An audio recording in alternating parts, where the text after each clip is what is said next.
100 gramas de carbono 14. É sempre a metade da metade da metade da metade. Vocês já ouviram essa história antes, mas aqui funciona, é sempre da metade da metade. Então essa é a ideia da meia-vida, é assim que funciona o processo. Quando nós olhamos de forma geral, como que o método de carbono 14 utiliza essa ideia então? A ideia é mais ou menos assim, o método. Você tem nitrogênio na atmosfera, ele é bombardeado por radiação cósmica que vem do céu, do Sol, e o transforma esse nitrogênio em carbono 14, que é um carbono radioativo. Esse carbono 14, ele se junta a 2 átomos de oxigênio, formando uma molécula de CO2. CO2 é incorporado, ou seja, a planta se utiliza do CO2 para a sua respiração, então o carbono 14 agora ele é incorporado à planta. Da mesma forma, também tem carbono 14 que entra no animal através do processo de respiração. Esse sistema todo aqui, você tem um animal se alimentando da planta e respirando, isso significa que carbono 14 agora passa a fazer parte da estrutura do animal. De repente, esse animal morre, vira um fóssil, dali para frente não tem mais carbono 14 entrando nele. O que acontece? Nós temos carbono 14 voltando a se transformar em nitrogênio.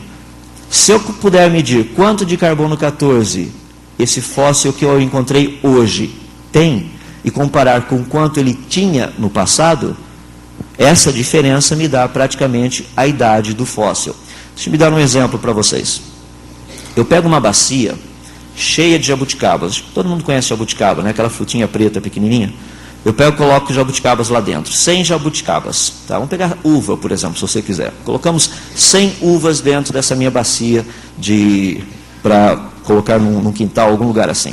Então, no domingo de manhã, eu pego essa bacia com 100 uvas ali dentro, coloco lá no meu quintal. Eu sei que todos os dias vem 10 passarinhos, cada passarinho leva uma uvinha embora. É tudo que ele precisa. Então, domingo de manhã, coloco minha bacia. Domingo à tarde, quando eu olhar dentro da bacia, finalzinho da tarde, teriam apenas 90 uvas. Por quê? Cada passarinho levou uma embora. Só sobraram 90. Como eram 10 passarinhos, sobraram 90 uvas. Na segunda-feira à tarde, eu vou de novo, dou uma olhadinha lá na minha bacia, eu teria apenas agora 80 uvas. Por quê? Mais 10 foram embora durante o dia, porque os passarinhos levaram embora. Na terça-feira à tarde, eu olharia lá na minha bacia de novo, finalzinho da tarde, eu encontraria apenas 70 uvas ali dentro.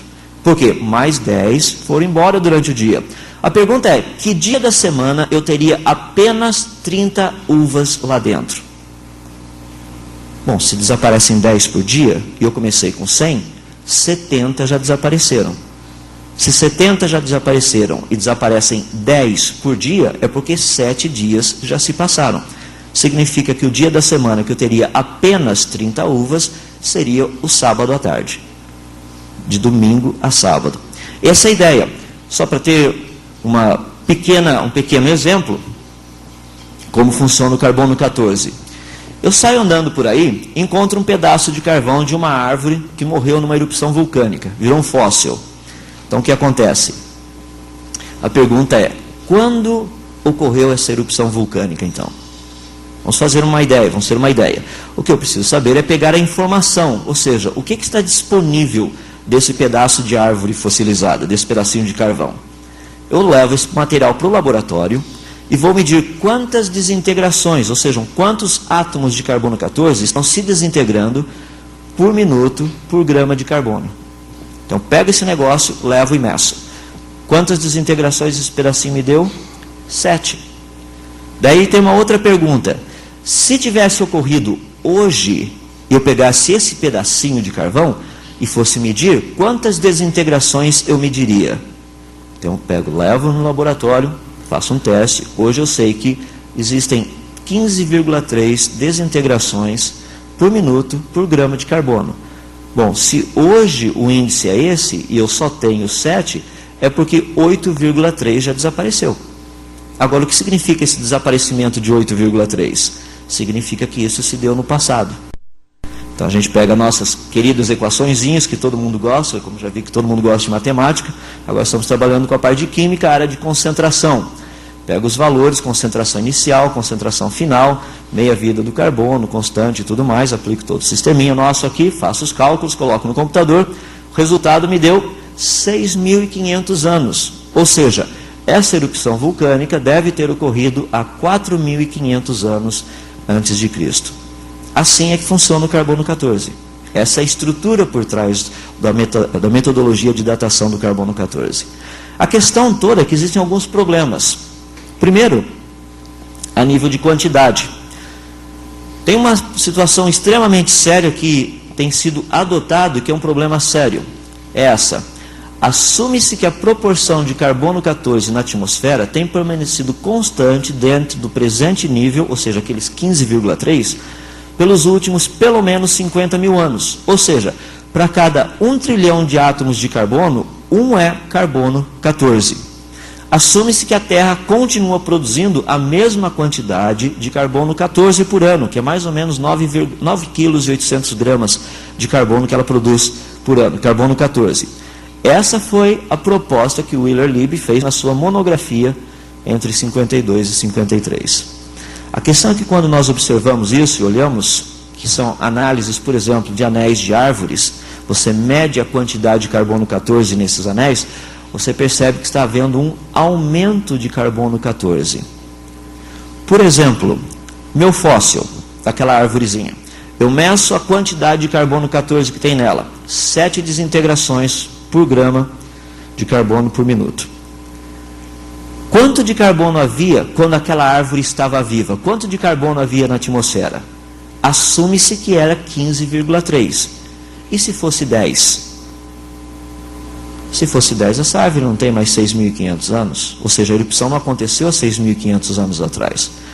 Uma coisa que é interessante, quando nós pegamos algumas erupções vulcânicas do passado, encontramos um material fossilizado e fazemos o teste, o carbono 14 não bate com a idade daquela erupção. E a erupção não sabemos quando aconteceu. Você tem, por exemplo, Krakatoa, você tem várias erupções, Monte Vesúvio, uma delas que aconteceu praticamente no ano 70 depois de Cristo. Quando é feita a comparação, não bate. Daí, uma das razões do pessoal dizer que o carbono 14 só serve para datar coisas de 1.000 a 50 mil anos. Antes de 1.000 anos, no caso do Vesúvio, deveria bater, mas não bate. Quando você pega, por exemplo, o material dos sarcófagos, das tumbas dos faraós, é complicadíssimo para você chegar e calibrar esse negócio. Por quê? O nosso problema é a questão da escala. Não é uma questão de medir quanto de carbono 14 está desintegrando. Isso a gente mede, mas é a escala. Um exemplo. O pessoal abaixou um pouco o ar-condicionado aí. A gente pega um termômetro e dá uma olhadinha. Fala, puxa vida, está o quê? Que escala, afinal de contas? Isso aqui significa o quê? Em termos de temperatura.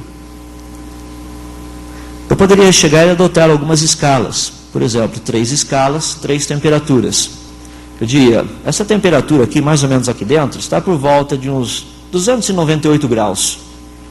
Você fala, nossa, estamos cozinhando aqui dentro e não parece que estamos cozinhando. Escala número 2 fala, estamos a uns 77 graus. Você fala, não está quente desse jeito. Fala assim, escala número 3 a uns 25 graus. Você fala, está mais parecido agora.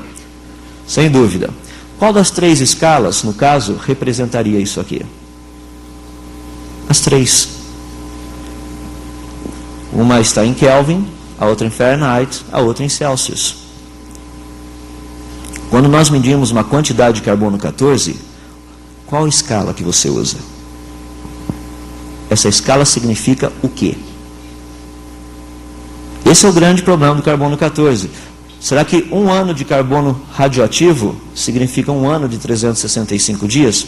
Assume-se que sim. Mas quando você faz testes de laboratório, por questão dessa questão de quantidade de carbono que já existiu no passado, cria-se um problema terrível nessa área. Por quê? A escala que é proposta dentro do carbono 14 seria uma escala que nós chamamos linear. A mesma quantidade de carbono 14 sempre existiu na atmosfera da Terra, 15,3. 15,3 gramas por minuto de carbono 14. Esse é o nível de desintegração. O que nós temos encontrado que é um negócio desse jeito. Quanto mais você volta no passado, menor a quantidade de carbono que existia no passado. O que cria um problema com a escala. Por isso que nós temos fósseis extremamente antigos. Muito antigos. a escala que é utilizada. Isso não é muito